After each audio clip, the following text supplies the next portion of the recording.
Hey, what's up? PDX Guitar Freak here, and welcome to my lesson on how to play the solo from Van Halen's Feel Your Love Tonight off of their landmark debut album, or what I should call their landmark, game-changing, ass-kicking, genre-destroying, move over 70s, we're jumping into the 80s debut album. And if you disagree with my assessment of Van Halen's first album, here's what you need to do.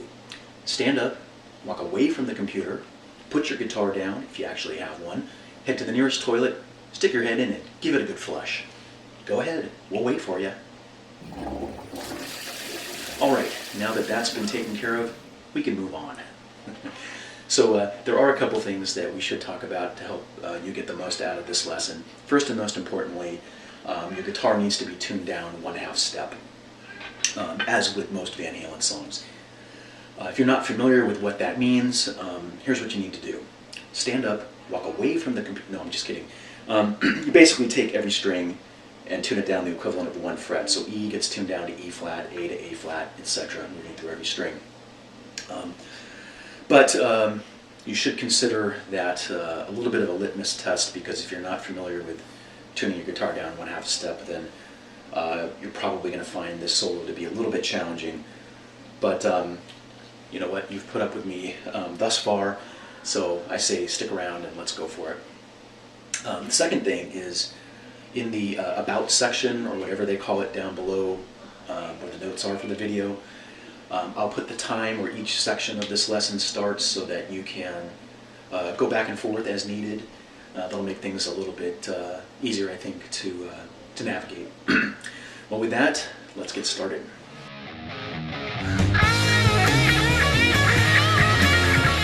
So the first section is pretty straightforward, blues bass pentatonic type stuff with a little bit of a twist. He does a wide stretch at one point, semi-wide stretch. But here it is slowly.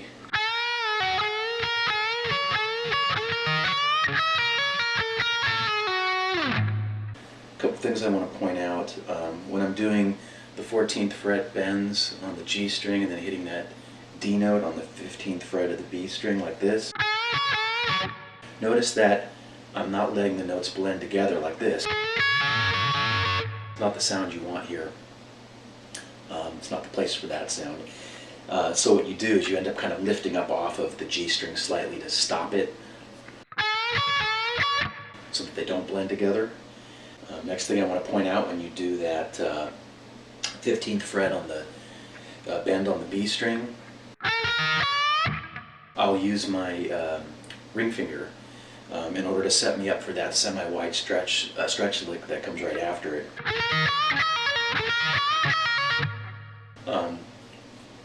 Because if you try to do that bend with your pinky, it's going to be really challenging to get to that 17th fret quicker. And that lick, that oftentimes, most of the time, I see people, instead of playing the 17th fret of the B for that E note, they'll do the 12th fret of the E like this, instead of. Technically, it's the same notes, but you're just playing them in different locations, and the feel of it comes out differently, and the sound comes out a little bit differently. I'm pretty confident the semi-wide stretch approach is the more appropriate way. It's something that Eddie would do, and it sounds like that when you really slow down the original recording and listen to it, as opposed to, you get that blended note thing there too. It just doesn't sound right to my ear.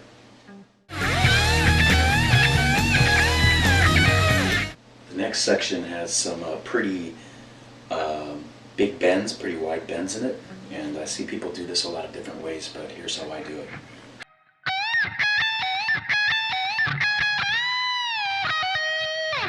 So you've got at the 20th fret, you're doing a 1/2 step bend, so that's equivalent of 3 frets. And when you do the bend at the last bend at the 21st fret, that's a 2-step bend, which is the equivalent of 4 frets. It's a pretty big bend. And you'll notice that I do this, the 17th and the 18th fret little notes there.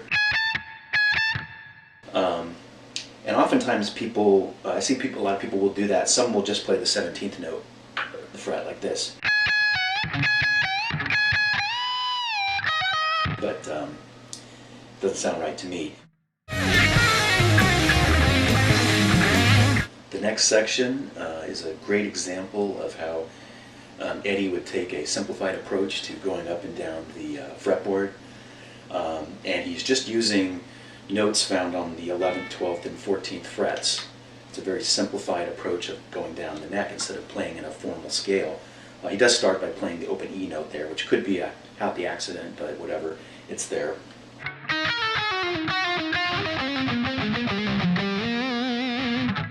And there's a little bit of palm muting down there when you get down to the D and A strings in that region, and then at the end, of course, you got that wide vibrato.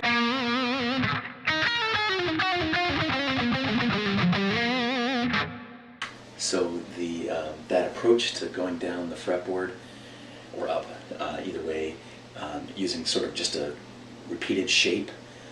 In this case, you're using your 14th, 11th, 12th frets. And the first time that I realized Van Halen was doing that kind of thing was in the I'm the One song. He does something like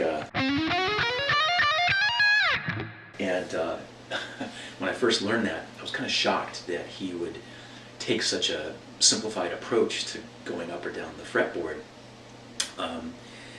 This is Van Halen, one of the most celebrated guitar players in the world, and he's not playing in a scale.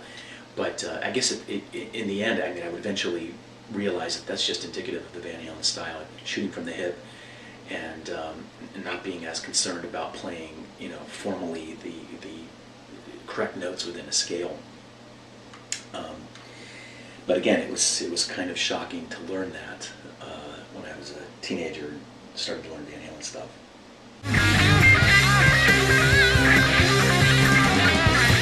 Next section is one that I see people play a lot of different ways, but here it is slowly.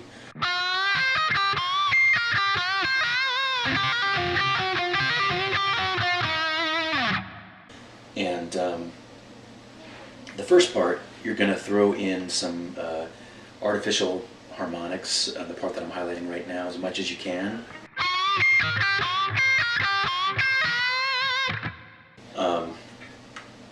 And then it's that second part that really I see people play a lot of different ways. And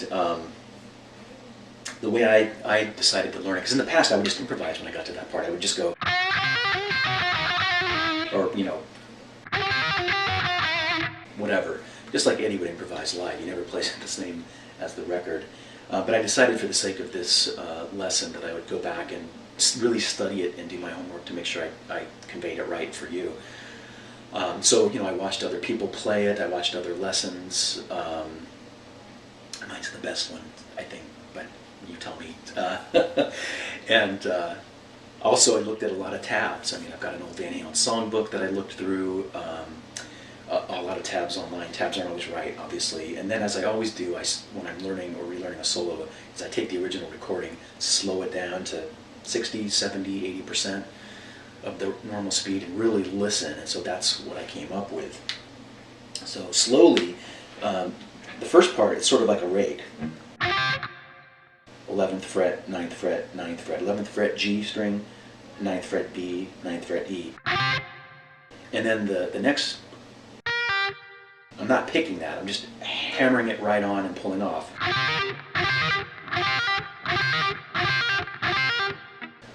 And that's, I've seen Van Halen do that, not with this particular solo. And because I did try to find some live footage of Van Halen playing it, and I couldn't find anything that was worthwhile. Because again, he always shakes it up. But that is a Van Halen type of thing to do. And I've seen other great guitar players do that too, where they don't pick it, they just hammer it on out of nowhere, like Michael Schenker. I've seen him do that too.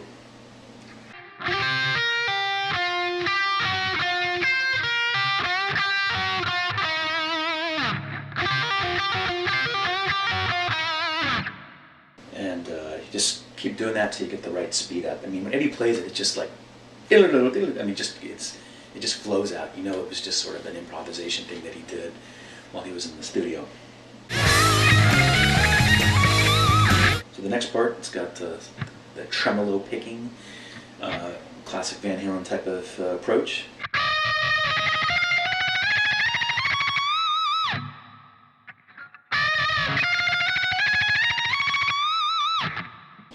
notice I do the Van Halen holding your hand like that.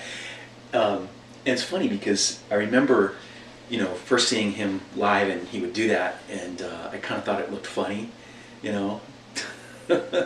But now I find myself doing that, and it's not a conscious thing. I understand it. It just feels, it just works. I don't want to say that feels natural, but it works. So not much more to explain there. That's pretty straightforward. Like he starts with that classic type of bend where you've got the 12th fret E fretted, and then the 15th fret of the B, and you bend up the B. And then he hits like the E string, I think like once, and then goes into and then the tremolo picking. And you'll notice that I've got these fingers up here, and that's just muting the unwanted strings. That's a very important part of playing lead guitar, as you probably know if you're trying to play this solo, is unmuting the unwanted strings. And then the bend slides down.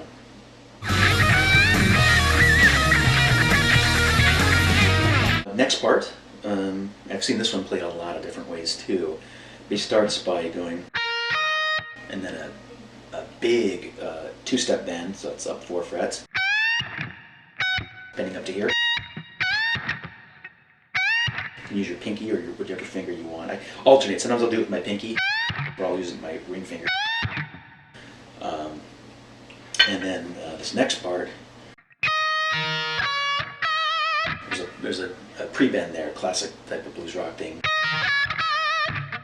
And then you've got you hit the 17th fret, little artificial harmonic, pinch harmonic, and then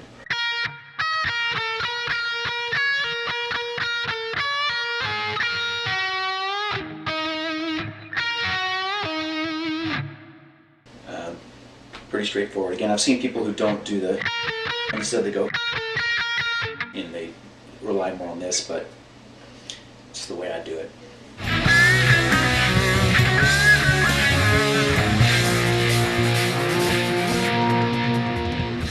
And then finally at the end you've got those little kind of backward sweeps, if you want to call them.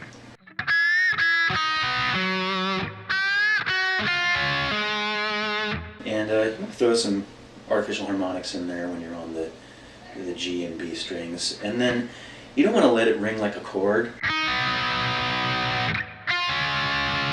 You want, when you get to that last note, you want to play it individually, so you, oops. And so basically you're just going to lift up off those other strings and only be fretting the D string when you hit the last note of each of those parts. Otherwise it's going to be, you don't want to let it blend like that. Then you hit the B chord. And what I do is I also fret the F sharp second note here on the E string. I don't play it, I just fret it, because that sets you up for this next part where you do like the little slides up.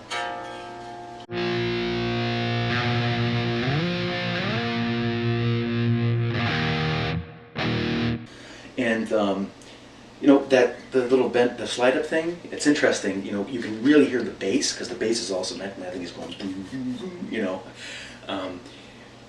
and I'm pretty sure Eddie's also doing that. I've seen it tabbed that way too in an old Van Halen songbook I have, but it sounds like there's something in unison going on there.